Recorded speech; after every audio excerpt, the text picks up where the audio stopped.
If you've ever sat down to study and immediately thought, okay, I hate this. I'm overwhelmed and I inexplicably feel the overwhelming urge to reorganize every kitchen cabinet in a 5-mile vicinity, you're in the right place. Let me introduce you to the Pomodoro technique. But here's the thing. The Pomodoro for exam prep needs to be a little different than the basic get stuff done version, because studying for a major exam just isn't the same as answering emails or cleaning out your inbox. You're learning concepts, reviewing mistakes, doing practice questions, building endurance, and sometimes working through timed quizzes where taking a break in the middle would completely mess up the point of the exercise. So today, let's talk about how the Pomodoro technique works, how to adjust it for exam prep, who it works best for, and how to tell whether it's actually helping you. Now, firstly, don't be scared off by the words method and technique. It's actually really simple. You set a timer for 25 minutes, work with focus, then take a 5-minute break. After about 4 rounds, you take a longer break, usually around 15 to 30 minutes. And that's the traditional version. And the reason it works for a lot of people is because it makes studying feel less endless, less digging for hours of a hole you won't see the bottom of for months.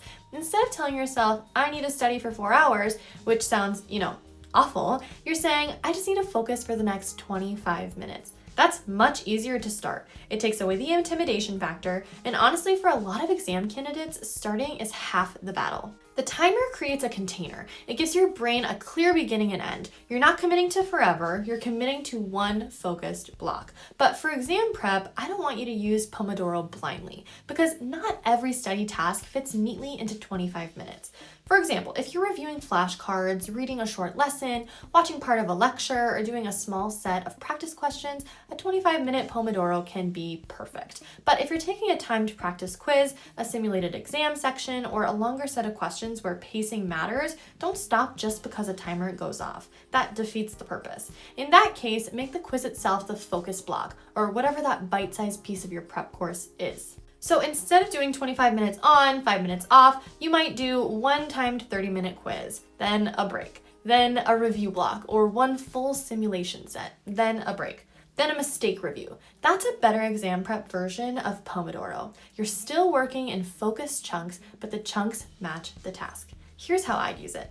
For content learning, use classic Pomodoros. That could look like 25 minutes watching a lecture or reading a chapter, then 5 minutes away from the screen. For practice questions, use question-based Pomodoros. So instead of saying, I'll study for 25 minutes, say, I'll do 15 practice questions, then review them. For mistake review, use review Pomodoros. Spend 25 minutes going through missed questions and asking, why did I miss this? Was it a content gap? Did I misread the question? Did I rush? Did I forget the formula? Did I choose between 2 answers and pick the wrong one? That's where a lot of the real learning happens. And for full exam endurance, skip Pomodoro temporarily. You need occasional long practice blocks because the real exam won't pause every 25 minutes and hand you a sparkling water. So Pomodoro is great for daily studying, but it shouldn't be the only way you train. Now let's talk about customizing it. You don't have to do 25 and 5 forever. Some people do better with 50 minutes of studying and 10 minutes off. Some people like 45 and 15. Some people like a mini version, like 10 minutes on and 5 minutes off, especially when they're having a rough study day and just need to get started. That's okay. The goal is not to worship the tomato timer. The goal is to create a rhythm that helps you focus, recover, and come back. For exam prep, I think of it this way. If you're procrastinating, use shorter blocks. If you're getting into flow, use longer blocks. If you're burning out fast, use longer, better breaks. And by better breaks, I don't mean scrolling TikTok for 5 minutes and entering the doom scroll portal. No. A good break is something that gives your brain a reset. So stand up, stretch, get water, walk around, look away from the screen, use the bathroom, breathe like a person who isn't being emotionally attacked by multiple choice questions. Then come back. The Pomodoro technique can work really well for people who struggle with getting started, staying focused, or just feeling overwhelmed by big tasks. It can also help if you're studying while working full-time because it makes studying easier to fit into small windows. A 25-minute block before work, useful. A 25-minute block at lunch, useful. 2 Pomodoros after dinner, also useful. You don't need perfect conditions to make progress, but how do you know if it's working? Here's what to look for. You're starting faster, you're finishing more study sessions, you're doing more active practice instead of just staring at notes, you're reviewing mistakes more consistently, and you're ending study sessions tired but not completely burnt out. That's a good sign. But if the timer is making you anxious, breaking your concentration, or causing you to rush through questions just because the clock is running, adjust it. The Pomodoro technique is a tool, not a law. For some topics, you may need deeper focus. For others, you may need shorter sprints, and during final review, you may need more time to practice than traditional Pomodoro blocks.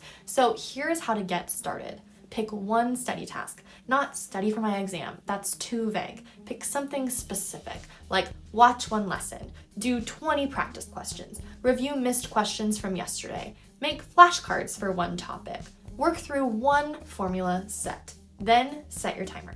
You can use a basic phone timer, but put your phone across the room if that's a distraction. You can also find Pomodoro timers right here on YouTube if you like background music or study with me videos, or use tools like Pomo Focus, which is a customizable browser-based Pomodoro timer, Forest, which adds a focus timer and app blocking style features, or Focus To Do, which combines a Pomodoro timer with task lists and reminders. But don't overcomplicate the setup. You don't need the perfect app to start studying. You need a timer, a task, and a promise to yourself that for this one block, you're going to focus. So if exam prep feels overwhelming, try this today. 1 Pomodoro for content, 1 Pomodoro for practice, 1 Pomodoro for reviewing what you missed. That's it. Not perfect, not dramatic, just focused progress. Because passing an exam doesn't usually happen in one heroic study session. It happens in repeated blocks of showing up, practicing, reviewing, and coming back again. For more study tips, exam prep strategies, and certification advice, don't forget to subscribe. We post every day.